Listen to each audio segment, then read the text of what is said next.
So we're clear. The United States has a right to participate in the G20, and much as they notify us at the 11th hour, we still need to engage with them to understand fully what their participation at the 11th hour means and how it will manifest itself. The New York Times is reporting that the administration is now sending a U.S. official to the G20. They're sending Mark Dillard. Can you confirm if that is true, and then also explain the shift in? I'd be happy to explain, because there is not a shift. The United States is not participating in official talks at the G20 in South Africa. I saw the South African president running his mouth a little bit against the United States and the president of the United States earlier today, and that language is not appreciated by the president or his team. The ambassador, or the representative of the embassy in South Africa, is simply there to recognize that the United States will be the host of the G20. They are receiving that send-off at the end of the event. They are not there to participate in official talks, despite what the South African president is falsely claiming. It is important to note that we are signing an unprecedented agreement. We've never really fully signed such an agreement where two partners agree that we are no longer going to rely on extracting minerals only. We will want to extract those minerals, have them processed at the point of extraction, add value to those minerals, so that South Africa begins to move up the value chain of beneficiation. That is the unprecedented nature of this agreement. In October, I visited Brussels to attend the Global Gateway Forum at the invitation of President van der Leyen. It was the very first time at the EU offices. They have these massive offices that I had never seen before. I was so impressed, and I was tempted. If I was a thief, I would have wanted to steal that building and bring it to South Africa. And today, indeed, at the airport, I met the Minister for Mining. He received me there, and we were discussing that. And when I said, for us it's important not only the extraction, but the processing locally, and the added value locally, and the jobs locally, you said, okay, because you said that, and this is so, I will come this afternoon to sign the agreement. And I was happy that you were here. President Ramaphosa, to you, there's reports in your own state media that Donald Trump's administration now does want to take part in the G20. Can you confirm whether they're true or not? And related, you talked about predictable, reliable partners. Do you think that the EU has demonstrated it is now more of a reliable, predictable partner than the US for South Africa and for other G20 nations? And to the two EU presidents, related to that, you've talked about how Trump's presidency and the tariff war has made the EU look for new friends that it wasn't working close with in the past. Has the way Trump has dealt with the G20, and particularly South Africa, helped make deals like today happen, which, as you said, have come together in the last 8 months only? Thank you. Thank you. Mr. President. Well, thank you very much. We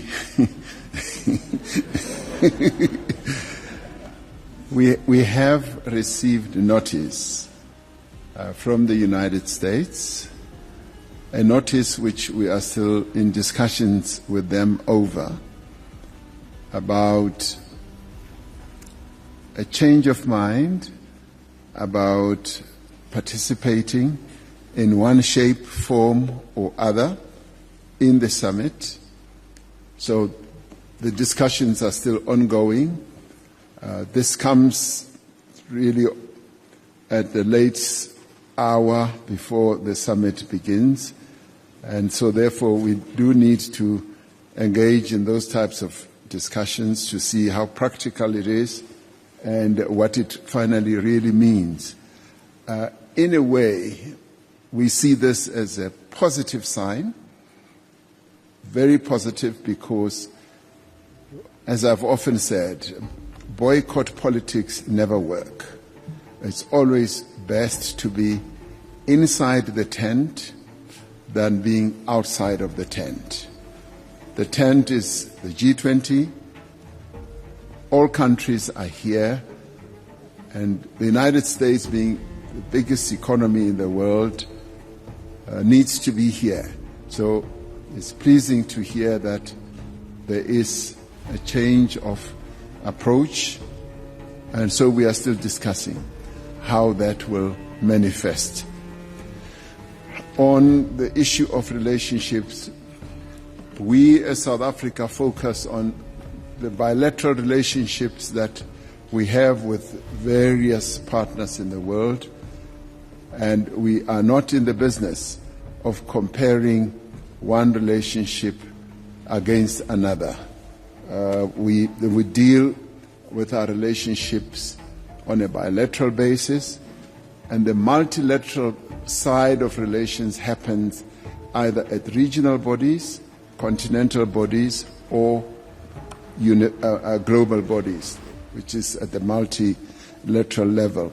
So it's not for me to even say this relationship is better than the other one. And then President Ramaphosa, you said that the US request comes at the 11th hour and you would have to look at the practicalities of accepting that request. Does that mean that there's an opportunity or perhaps a possibility where it would not be practical to accept their request to be readmitted, as it were, to the G20 summit?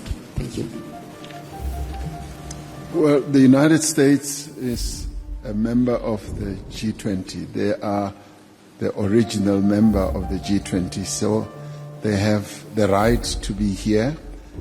And all we will be seeking to do is to look at the various practicalities, logistical and otherwise, for them to participate. They have a seat at the round table, as you will see on Saturday. There is a seat for the United States. So when President Trump said they are not coming, that seat still remained. It was empty for a while, but it will hopefully be occupied, but we want to deal with all those practicalities. You should know that because it's a gathering of G20 leaders, there is a lot of logistics that go into getting the leaders to come to the venue and to participate, and how they will speak, their speaking order and all that. So those are matters that had not been pre-planned because they pulled out. So we need to understand precisely how all that will pan out. So we're clear. The United States has a right to participate in the G20, and much as they notify us at the 11th hour, we still need to engage with them to understand fully what their participation at the 11th hour means and how it will manifest itself. Peter has a question. Peter, okay.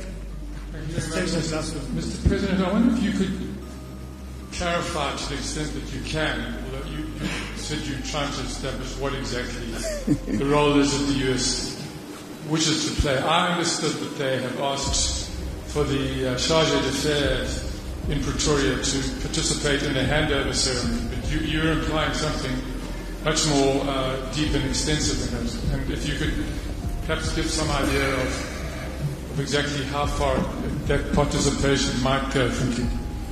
Well, Peter Fabricius, you seem to know things as they happen.